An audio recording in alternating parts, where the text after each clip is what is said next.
بسم اللہ الرحمن الرحیم۔ السلام علیکم۔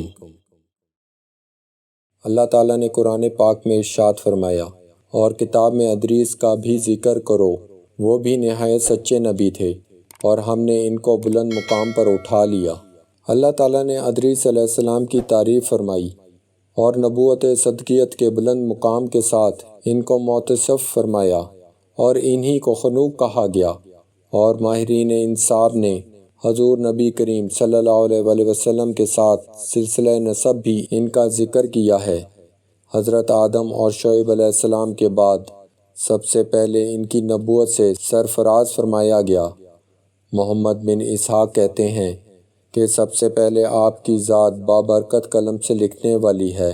آدم علیہ السلام کو 308 برس ان کو دیکھنے کا موقع ملا، اور ایک جماعت کا خیال ہے کہ معاویہ بن حاکم السلمی کی حدیث میں نبی علیہ السلام نے انہی کی طرف اشارہ فرمایا ہے۔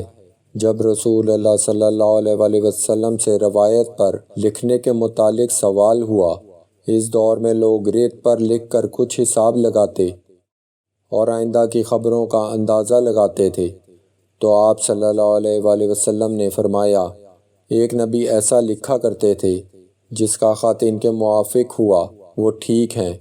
بہت سے علماء تفسیر کا خیال ہے کہ سب سے پہلے اس کے بارے میں کلام کرنے والے یہی ہیں۔ وہ ان کا نام ہرمس الحرامس رکھتے ہیں اور ان کے ذمے بہت سی چھوٹی باتیں لگاتے ہیں، جسے یہ لوگ علماء صالحہ اولیاء پر جھوٹ کہتے ہیں، اور اللہ کا فرمان، اور ہم اس کو بلند مقام پر فائز کیا ہے۔ اسی طرح ہے جیسے کہ صحیحین میں حدیث معراج میں ہے کہ جب نبی کریم صلی اللہ علیہ وآلہ وسلم ان کے پاس سے گزرے تو وہ چوتھے آسمان میں تھے۔ حضرت ابن عباس رضی اللہ تعالیٰ عنہ نے حضرت کعب سے سوال کیا کہ حضرت ادریس علیہ السلام کے متعلق اللہ کا فرمان کیا مفہوم ہے؟ حضرت کعب رضی اللہ تعالیٰ عنہ نے فرمایا کہ اللہ تعالیٰ نے ادریس علیہ السلام کی طرف وحی کی کہ میں تمام اولاد آدم علیہ السلام کے اعمال کے برابر تمہارے اعمال آسمان کی طرف بلند کرتا ہوں۔ شاید اس وقت کے نبی آدم سے مراد ہوں گے۔ ادریس علیہ السلام نے چاہا کہ ان کے اعمال میں مزید اضافہ ہو۔ ان کے پاس فرشتوں میں ایک دوست فرشتہ آیا۔ انہوں نے اس سے کہا کہ اللہ تعالیٰ نے فلاں فلاں بات میری طرف وحی کی ہے، آپ ملک الموت سے میرے متعلق بات کر لیں تاکہ میری زندگی کے متعلق معلوم ہو اور میں مزید نیکیاں کر سکوں۔ فرشتے نے انہیں پروں پر اٹھایا اور آسمان کی طرف لے کر اوپر چڑھا۔ چوتھے آسمان تک پہنچے تو وہاں موت کے فرشتے سے ملاقات ہوئی اور وہ نیچے آ رہا تھا۔ فرشتے ملک الموت سے حضرت ادریس علیہ السلام کے متعلق بات کی۔ اس نے کہا کہ ادریس کہاں ہیں؟ فرشتے نے کہا کہ میری پشت پر ہیں۔ ملک الموت نے کہا کہ تعجب ہے، مجھے اس لیے بھیجا گیا تھا کہ میں چوتھے آسمان پر ادریس کی روح قبض کروں، اور میں سوچ رہا تھا کہ میں ان کی روح چوتھے آسمان پر کیسے قبض کروں، وہ تو زمین پر ہیں۔ پھر اس نے وہاں ادریس علیہ السلام کی روح قبض کی۔ اسی کے متعلق فرمان خداوندی ہے، اور ہم نے ان کو مقام بلند پر اٹھا لیا۔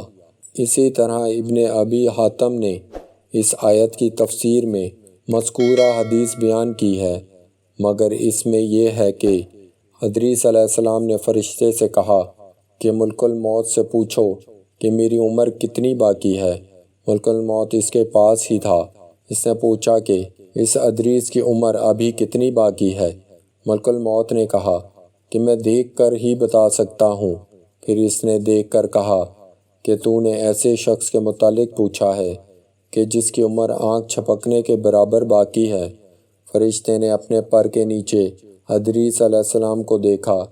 ان کی روح قبض ہو چکی تھی اور اس کو کچھ علم نہ تھا۔ یہ روایت اسرائیلیات میں سے ہے، اور اس کے بعض حصوں میں نکارت بھی ہے، یعنی وہ منکر ہے۔ حضرت مجاہد رحمۃ اللہ علیہ نے آیت کے بارے میں کہا ہے کہ وہ آسمان کی طرف اٹھائے گئے ہیں اور فوت نہیں ہوئے۔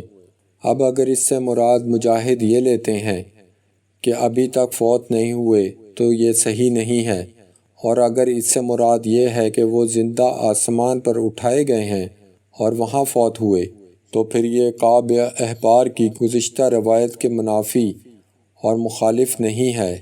واللہ اعلم۔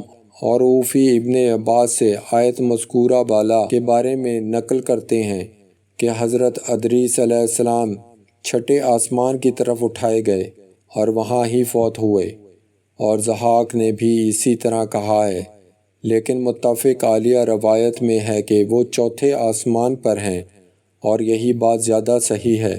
مجاہد اور دیگر مفسرین کی یہی رائے ہے۔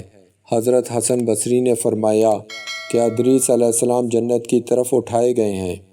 بعض کا قول ہے کہ وہ اپنے والد یرد بن مہلائیل کی زندگی ہی میں آسمان کی طرف اٹھائے گئے، اور بعض مفسرین کی رائے یہ ہے کہ ادریس علیہ السلام کا زمانہ نوح علیہ السلام سے پہلے نہیں ہے، بلکہ بنی اسرائیل کے زمانے میں گزرے ہیں۔ واللہ عالم۔ اور امام بخاری رحمۃ اللہ علیہ حضرت ابن مسعود رضی اللہ تعالیٰ عنہ اور ابن عباس رضی اللہ تعالیٰ عنہ سے نقل کرتے ہیں کہ حضرت الیاس علیہ السلام اور ادریس علیہ السلام ہی ہیں، اور انہوں نے اس کی دلیل حضرت انس رضی اللہ تعالیٰ عنہ سے مروی حدیث معراج پیش کی ہے۔ اس میں یہ ہے کہ جب نبی کریم صلی اللہ علیہ وآلہ وسلم ادریس علیہ السلام کے پاس سے گزرے تو انہوں نے فرمایا تھا، نیک بھائی اور صالح نبی کے لیے مرحبا، اور حضرت آدم اور ابراہیم علیہ السلام کی طرح یہ نہیں کہا کہ نیک بیٹے اور صالح نبی کے لیے مرحبا۔ اگر آپ کے سلسلہ نسب میں ادریس علیہ السلام آتے تو اس طرح کہتے، جس طرح حضرت آدم اور حضرت ابراہیم علیہ السلام نے فرمایا تھا، مگر مذکورہ بالا حدیث ان کے قول کی تائید نہیں کرتی، کیونکہ بعض اوقات راوی کو ٹھیک طرح سے یاد نہیں رہتا، اور یہ بھی ہو سکتا ہے کہ بھائی کا لفظ حضرت ادریس علیہ السلام نے تواضع اور انکساری کے طور پر کہا ہو اور اپنے آپ کو والد کے طور پر ظاہر نہ کیا ہو۔ آدم علیہ السلام تو ابو البشر تھے، اور ابراہیم علیہ السلام خلیل اللہ تھے، اور حضرت محمد صلی اللہ علیہ وآلہ وسلم کے بعد اول و اعظم رسولوں میں سب سے بڑے تھے، اس لیے ان کے والد کی حیثیت سے اپنے آپ کو ظاہر کرنا حضرت ادریس علیہ السلام سے مختلف ہے۔ دوستو، اچھی سٹوریز کے لیے چینل کو لائک کریں، شیئر کریں اور سبسکرائب کریں۔